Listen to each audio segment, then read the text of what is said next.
Você pode dizer que tem fé. Pode até citar versículos, frequentar a igreja e conhecer os hinos de cor. Mas se sua vida não reflete santidade, sua fé é uma ilusão perigosa. Vivemos em uma geração que clama por bênçãos, mas foge da renúncia. Quer a salvação, mas recusa a transformação. Fala de graça, mas esquece da cruz. E assim, dia após dia, muitos se declaram salvos, mas continuam mortos em seus pecados. Se você sente que a fé verdadeira exige mais do que palavras bonitas, se algo dentro de você clama por uma vida que realmente honra a Deus, então este vídeo é o seu chamado. Você está sendo convocado a sair do engano e caminhar no fogo da purificação. Charles Spurgeon, o príncipe dos pregadores, afirmou com firmeza: um cristão que vive em pecado contínuo, sem arrependimento, nunca foi convertido. E essas palavras ecoam como um trovão sobre os púlpitos adormecidos de hoje. Neste vídeo, vamos revelar por que fé sem santidade não apenas é inútil. É uma mentira que te aproxima do inferno enquanto te faz acreditar que está indo para o céu. Você já parou para pensar que o inferno não teme a sua fé? Sim, é isso mesmo. Há um tipo de fé que o inferno aplaude, porque ela é vazia, inofensiva e orgulhosamente mentirosa.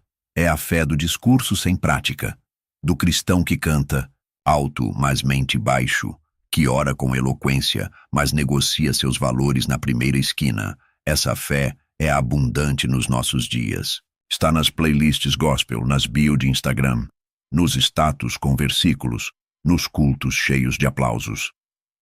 Mas onde está a santidade? Onde está a separação do mundo, a renúncia da carne, o temor diante da palavra? A fé sem santidade é um disfarce confortável. Ela permite que você se sinta seguro enquanto afunda. Ela te oferece promessas sem preço, céu sem cruz, salvação sem arrependimento. É uma armadilha feita de palavras doces, mas venenosas. E o inimigo a usa com maestria. Jesus não chamou os seus discípulos para acreditarem nele apenas. Ele os chamou para negarem a si mesmos, tomarem a cruz e segui-lo. E aqui está o ponto central. Seguir Cristo sem santidade é como carregar uma cruz de papel. Pode até parecer cristianismo, mas não resiste ao fogo. Charles Spurgeon escreveu: a fé verdadeira é operosa, purificadora, influente. Ela nunca pode estar separada da santidade. Mas por que então tantos aceitam viver com uma fé estéril? Porque ela não exige mudança. Não confronta pecados. Essa fé é cômoda. Cabe em qualquer agenda, combina com qualquer pecado disfarçado de liberdade. No entanto, o apóstolo Tiago já denunciava esse auto-engano. A fé sem obras é morta. Tiago 2:26. E o que são essas obras? São os frutos de uma vida moldada pelo Espírito. São os passos de alguém que, por amar a Deus, odeia aquilo que o separa dele. São os gestos de quem não brinca com o pecado, porque sabe o preço que foi pago para vencê-lo. A fé verdadeira é custosa. Ela te leva a dizer não ao mundo, quando tudo ao seu redor grita sim. Ela te obriga a abrir mão do orgulho, da vaidade, do conforto do pecado secreto. Ela te força a viver em luz, mesmo quando sua carne clama pelas sombras. Santidade não é perfeição. Santidade é separação. É dizer todos os dias: eu não pertenço a este mundo. É entrar no quarto, ajoelhar e chorar não só pelas bênçãos que você quer, mas pelas falhas que você precisa vencer. É odiar o que ofende a Deus, mesmo que seja algo que você ama. A fé que não gera transformação é um eco vazio. O pior: quanto mais ela cresce sem raízes, mais engana. Você pode até impressionar os homens, mas diante do trono de Deus, não há maquiagem religiosa que resista à luz da verdade. A fé verdadeira incomoda, ela denuncia, ela chacoalha, ela limpa. Ela te faz levantar da zona de conforto e marchar em direção à cruz, mesmo com lágrimas, mesmo com perdas, mesmo com renúncias. E é essa fé que o inferno odeia. porque ela é viva. E tudo que é vivo no reino de Deus ameaça as trevas. Há uma verdade esquecida no meio da multidão. Quem anda com Deus anda em caminho estreito, e o estreito não acomoda bagagens, nem desculpas, nem a companhia dos que zombam do sagrado. Desde Gênesis, a fé que agrada a Deus é a que separa. Abraão teve que sair da casa de seu pai. Moisés teve que sair do Egito. E, mais difícil ainda, teve que tirar o Egito de dentro de si. E você? O que já deixou para trás por amor à santidade? O mundo de hoje gosta da ideia de fé, mas detesta a ideia de renúncia. Quer um Jesus que salva, mas não um Senhor que governa. É por isso que muitos tentam conciliar luz e trevas, frequentam a igreja e os lugares de pecado com a mesma naturalidade. Postam versículos pela manhã e sensualidade à noite. Chamam isso de liberdade, mas é escravidão disfarçada.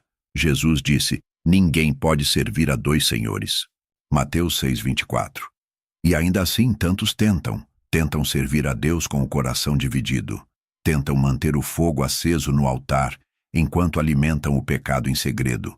Mas o Deus da Bíblia não divide seu trono com nenhum ídolo. Ou ele é tudo, ou não é nada. Charles Spurgeon, com sua voz profética, declarou: aquele que pretende seguir a Cristo, mas vive como o mundo, está mentindo para si mesmo. Essa mentira espiritual é sutil, mas devastadora. Ela destrói gerações inteiras de cristãos mornos, inofensivos, irrelevantes. Pessoas que conhecem doutrina, mas não conhecem o Deus da doutrina, que dizem Senhor, Senhor, mas não fazem a vontade do Pai. Santidade não é isolamento, não é legalismo, não é superioridade. Santidade é uma resposta de amor. É dizer, porque tu és santo, eu também quero ser. E não se trata apenas do que você deixa de fazer. Santidade é também o que você escolhe fazer com zelo. Orar quando ninguém vê. Fechar os olhos para o que contamina. Assumir posicionamentos que custam amizades. Ser fiel nos pequenos detalhes que ninguém percebe, mas o céu observa. É fácil frequentar uma igreja. Difícil é ser a igreja. Difícil é caminhar pela porta. Estreita quando a larga é mais popular, mais fácil, mais confortável, mas essa é a natureza da fé verdadeira. Ela separa, ela corta, ela purifica, ela exige de você uma decisão radical, constante, definitiva. Quem é o seu Senhor? Quem dita suas escolhas? Quem tem seu coração? Não há fé verdadeira sem esse confronto, sem essa espada que separa carne e espírito, aparência e essência. O apóstolo Paulo escreveu aos Coríntios: saiam do meio deles e separem-se, diz o Senhor. Não toquem em coisas impuras, e eu os receberei. 2 Coríntios 6:17. Note bem, separação precede aceitação, santidade precede intimidade. Quem quer andar com Deus precisa andar longe do que o entristece. O mundo precisa ver cristãos que não apenas creem, mas que vivem o que creem. Homens e mulheres cuja fé é evidente no olhar, no falar, no vestir, no decidir. Pessoas cuja vida é um altar, cujo andar é uma pregação viva, porque essa é a fé que separa. E é também a fé que salva. A palavra graça foi a mais bela das flores do jardim da salvação. Mas hoje, muitos acolhem apenas para enfeitar seus pecados. Usam-na como desculpa para continuar como estão, esquecendo que a graça de Deus não é uma rede que amortece a queda do pecador, mas um fogo que o purifica até que ele se torne outro homem. Sim, é verdade. Somos salvos pela graça e não pelas obras. Mas essa mesma graça, quando é verdadeira, jamais deixa o homem do mesmo jeito que o encontrou. Spurgeon dizia: a graça que não muda o meu coração também não salvou a minha alma. Ela te encontra onde você está, mas te arranca de lá com mãos firmes e amorosas. A graça não é tolerância ao pecado, é libertação dele. Entanto, o que se prega hoje nos púlpitos Não é essa graça ardente e santa. É uma anestesia, um alívio rápido para consciências em crise. Um evangelho sem dor, sem renúncia, sem santidade. Um Jesus de algodão, que ama sem confrontar e abraça sem transformar. Quantos hoje vivem entorpecidos por esse veneno doce? Dizem, Deus conhece meu coração, como se isso fosse desculpa e não sentença. Como se Deus olhar dentro de um coração sujo fosse um alívio e não um juízo. A graça barata diz, não se preocupe, você está salvo, continue vivendo como quiser. A graça verdadeira sussurra, levante-se, você morreu com Cristo, agora é hora de viver como Ele viveu. Você já parou para perguntar, que tipo de graça me sustenta? Ela me desafia ou me acomoda? Ela me faz odiar o pecado ou apenas conviver com ele sem culpa? Ela me leva ao arrependimento ou apenas me conforta em minha repetição? A verdade é que graça e santidade caminham lado a lado. Onde há graça verdadeira, o pecado começa a morrer. Talvez não de uma vez, talvez aos poucos. Mas ele vai perdendo o controle. A mentira começa a sufocar. O desejo impuro perde força. A raiva se dissolve no perdão. O orgulho se curva diante da cruz. E quando isso não acontece? Quando o homem continua frio, duro, indiferente, talvez o que ele recebeu não tenha sido graça. Talvez tenha sido apenas uma ilusão religiosa disfarçada. O apóstolo Paulo escreveu aos Romanos, que diremos, pois? Permaneceremos no pecado para que a graça abunde? De modo nenhum. Romanos 6, 1, 2. A resposta de Paulo é um grito contra a anestesia espiritual. É um clamor para que acordemos. Deus não derramou o sangue de seu filho para que eu continuasse mentindo, traindo, odiando e me masturbando em segredo. Ele fez isso para me fazer santo, não perfeito, mas em luta, em progresso, em reverência. Quem anda debaixo da graça verdadeira anda em temor. Temor de entristecer o espírito, temor de brincar com o sagrado, temor de tratar a cruz como um amuleto e não como um altar de morte. Essa graça é como uma tocha acesa na escuridão do coração. Onde ela entra, nada pode permanecer escondido, nem vício, nem orgulho, nem desculpa. Ela revela, corrige e então transforma. Mas atenção, a anestesia também é eficaz, só que ela prepara o paciente para a morte, não para a cura. A diferença é que um homem debaixo da graça falsa vai sorrindo para o inferno, pensando que está indo para o céu. Por isso, examine-se, com temor. Que tipo de evangelho você tem abraçado? Que tipo de graça você tem vivido? Ela te acorda ou te embala? A boa notícia é que ainda há tempo.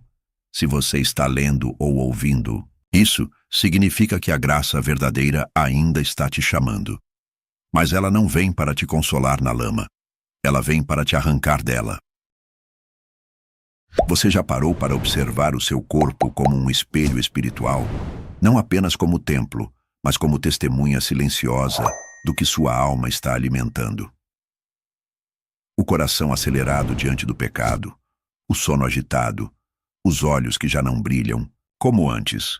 O corpo revela aquilo que a boca tenta esconder com versículos decorados, enquanto muitos proclamam, Deus conhece meu coração, esquecem que é justamente isso que deveria causar temor.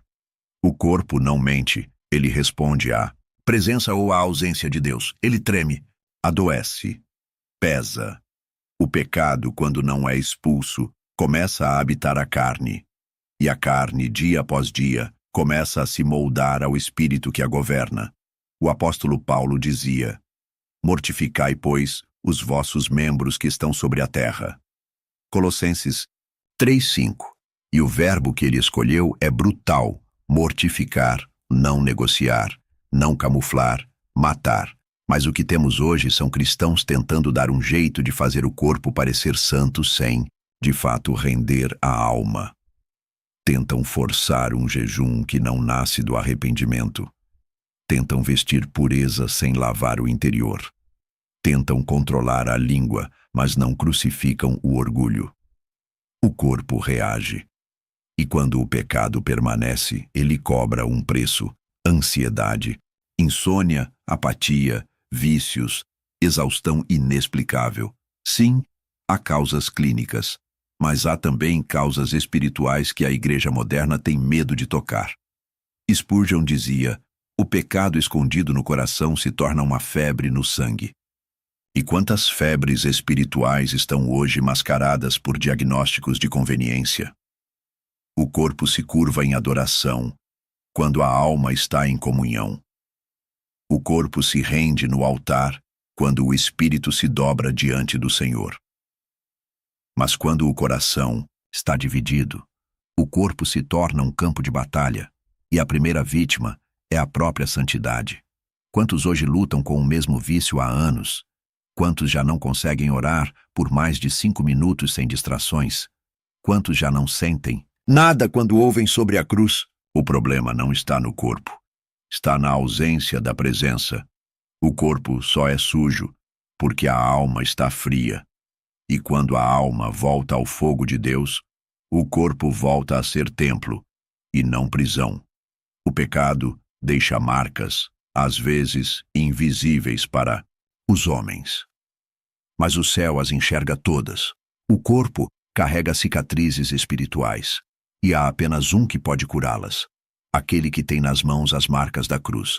Jesus, o Cordeiro sem mácula, sofreu no corpo o peso de todos os nossos pecados.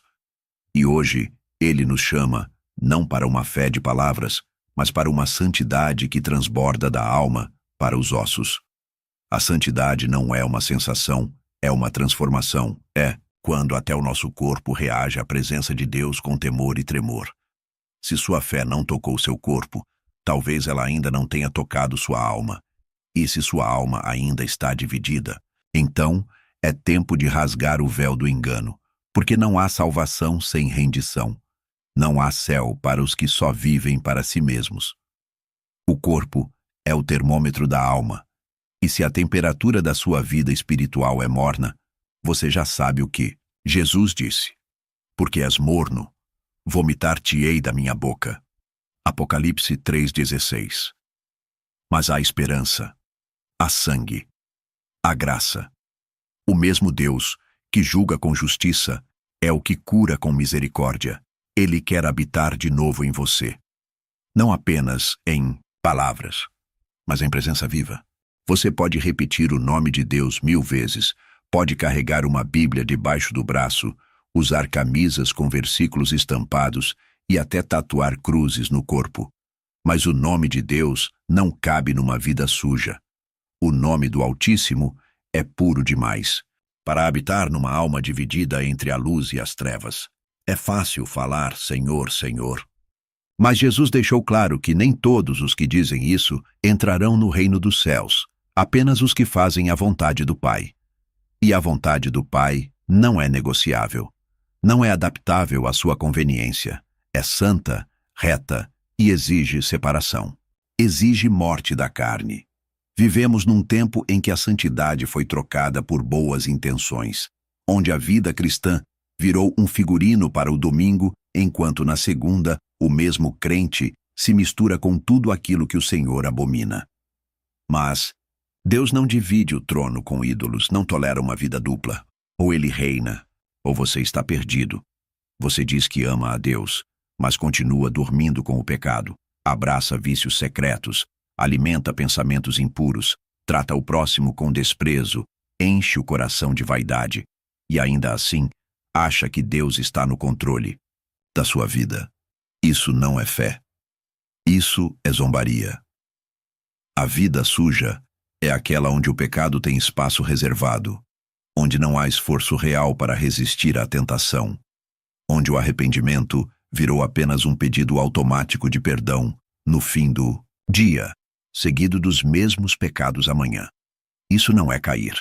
Isso é viver prostrado. Spurgeon disse: a santidade não é um acessório na vida do cristão. é a própria essência da sua existência. Portanto, se sua vida não tem cheiro de santidade, ela tem fedor de podridão espiritual. E o nome de Deus não pode ser usado como perfume para disfarçar o cheiro do pecado. Há pessoas que não mentem com palavras, mentem com o estilo de vida. Elas frequentam a igreja, dizem aleluia com a boca, mas negam o poder de Deus com suas escolhas diárias. Elas falam de fé, mas vivem como se Deus não estivesse vendo. Como se o céu fosse um teatro e não um trono. Mas o apóstolo Paulo foi claro: o Senhor conhece os que são seus, e mais, apartem-se da iniquidade todos os que confessam o nome do Senhor. 2 Timóteo 2,19. Não se trata apenas de usar o nome de Deus. Trata-se de carregar esse nome com temor. Trata-se de não permitir que aquilo que você assiste, consome, pensa ou pratica manche o nome que você representa. Porque o nome de Deus pesa. É o nome que fez o mar se abrir, que derrubou muralhas, que derrotou exércitos, que curou enfermos, que expulsou demônios. É o nome diante do qual todo joelho se dobrará. E se esse nome não tem poder de transformar sua vida, então talvez você nunca o tenha carregado de verdade. Cristão de verdade sente vergonha do pecado. Ele não brinca com a graça.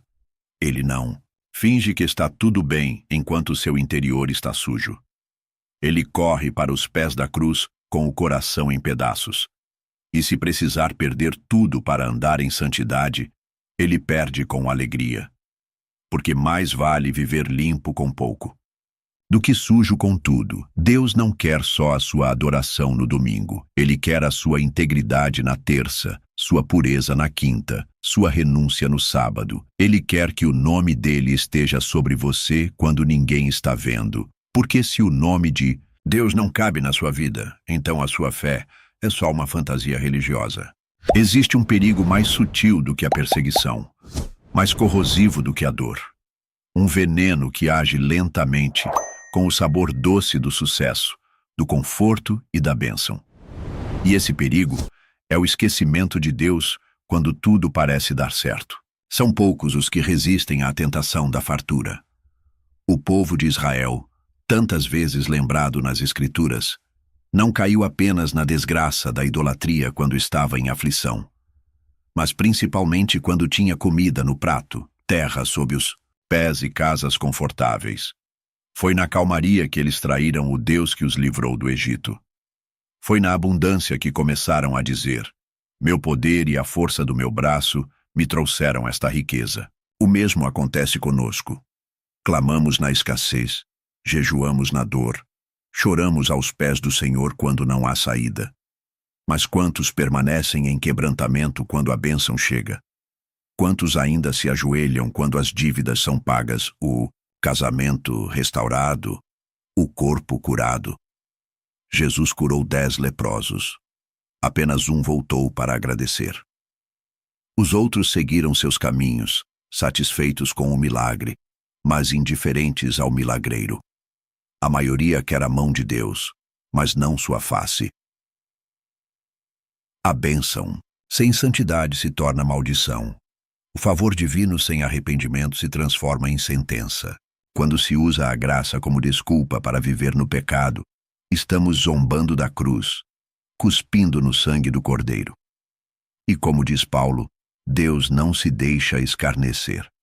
Há muitos hoje, vivendo no que aparenta ser prosperidade, mas estão espiritualmente mortos. Igrejas cheias, contas bancárias saudáveis, carreiras promissoras e almas vazias, corações frios, vidas dominadas por ídolos disfarçados. O sucesso terreno é o novo bezerro de ouro. A santidade é o selo que preserva a bênção. Sem ela, tudo se corrompe. O dom vira armadilha. A cura vira orgulho. O dom de pregar se torna vaidade. O ministério vira palco. A influência se transforma em corrupção. Sem santidade, até mesmo a Bíblia nas mãos pode virar espada de destruição se usada para manipular em vez de edificar. Muitos já trocaram a presença de Deus pelo aplauso dos homens. Outros substituíram o altar por um púlpito, o quarto secreto por palcos iluminados. E no fim, se esqueceram do essencial. Deus não divide sua glória com ninguém. Cuidado com a bênção que te afasta de Deus. Cuidado com o milagre que endurece seu coração. Cuidado com a prosperidade que te torna morno. Jesus não morreu para te tornar confortável, mas para te tornar santo. O que Deus nos entrega, Ele observa se sabemos devolver em adoração. O que Ele confia, Ele testa se sabemos consagrar. Por isso, nunca confunda a bondade de Deus com a sua aprovação. Nem todo céu azul é sinal de obediência, nem toda colheita é sinal de fidelidade. Até os ímpios prosperam, por um tempo. Pergunte-se hoje, aquilo que Deus te deu, te levou mais perto ou mais longe dele? Você se tornou mais humilde ou mais soberbo? Mais quebrantado ou mais frio? Mais generoso ou mais apegado? A bênção, que não é usada para glorificar o Senhor, é um peso de juízo disfarçado. O verdadeiro sinal de maturidade espiritual não é o quanto Deus já te deu, mas o quanto você continua santo quando Ele tira. Jó perdeu tudo, mas não perdeu a reverência. Davi teve tudo, mas quando caiu, chorou até os ossos doerem e clamou: não retires de mim o teu espírito. Se hoje você está vivendo um tempo bom, louve a Deus. Mas não esqueça, o tempo bom é um teste tão severo quanto o tempo ruim, e muitos têm reprovado essa prova. A fé sem santidade não apenas é mentira, ela pode ser também o palco para a ruína mais silenciosa de todas. A ruína dos que acham que estão bem, porque estão cheios de bênçãos, mas na verdade estão nus diante do trono. Chega o momento em que todas as outras portas se fecham.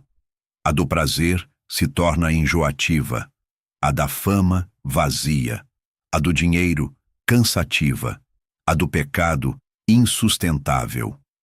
E é nesse instante, quando o mundo já não seduz mais, quando a alma se encontra exaurida pelas escolhas erradas, que resta uma última porta. Ela sempre esteve ali, estava encostada, jamais trancada. Mas poucos ousaram atravessá-la, porque ela exige tudo. Essa porta se chama santidade. A santidade não é a primeira opção de ninguém. Ela não atrai multidões, não promete conforto, não é vendida nos palcos da fé superficial. Ela não diz: venha como está e fique como quiser. Ela diz: morra para si e nasça para Deus. Por isso, é a última porta. Porque só quem esgotou todas as outras entende seu valor. Só quem já perdeu tudo está pronto para ganhar aquilo que o mundo não pode oferecer: a comunhão pura com o Santo. Cristo disse: quem quiser vir após mim, negue-se a si mesmo, tome sua cruz e siga-me. Não há atalhos. Não há evangelho sem renúncia. Não há céu sem morte interior.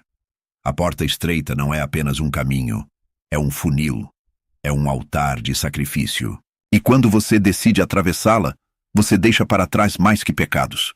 Você deixa identidades, vaidades, máscaras, apegos e tudo aquilo que você usava para se proteger da verdade.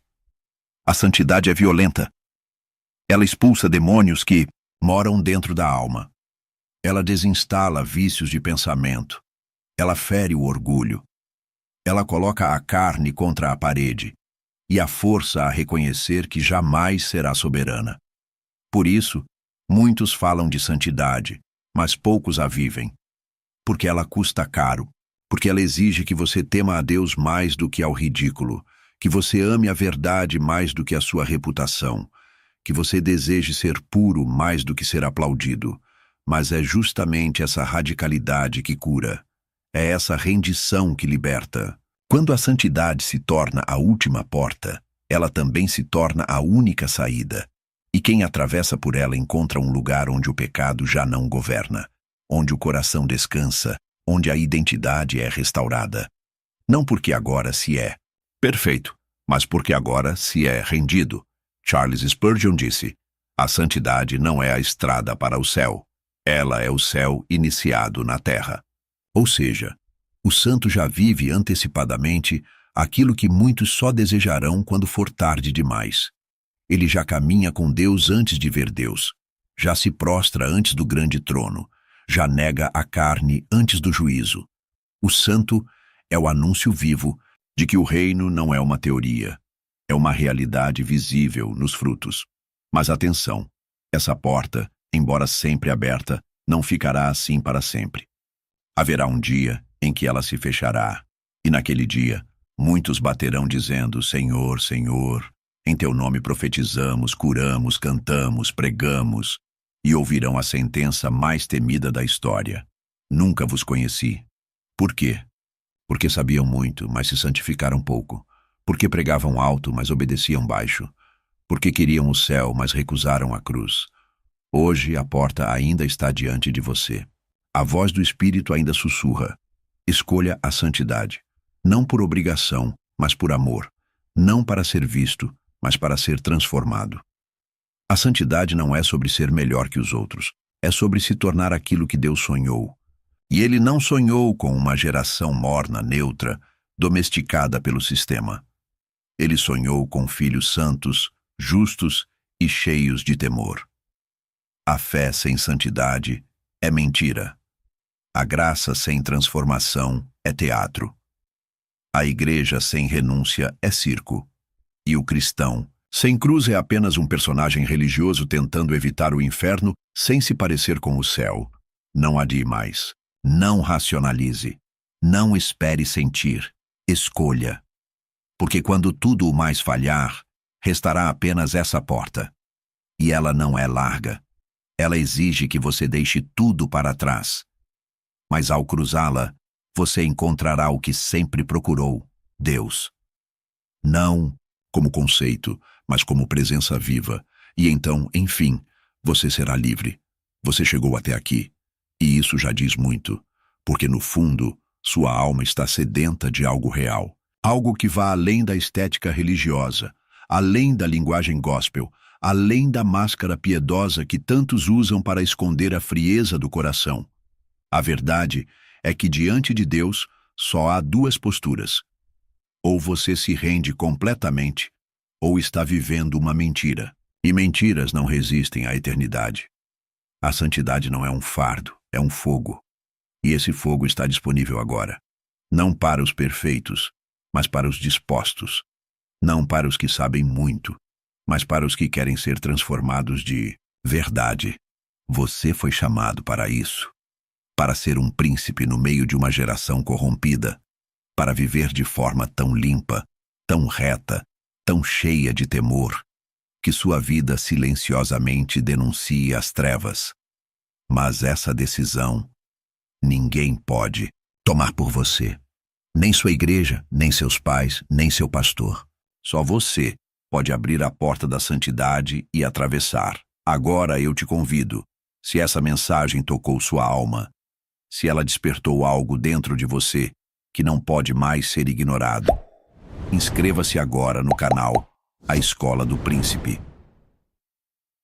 Comente abaixo. Você tem vivido uma fé que transforma ou que esconde? E compartilhe este vídeo com alguém que precisa urgentemente ouvir essa verdade. O tempo está passando, mas a graça ainda está aberta. Escolha hoje viver como alguém que realmente pertence ao Rei.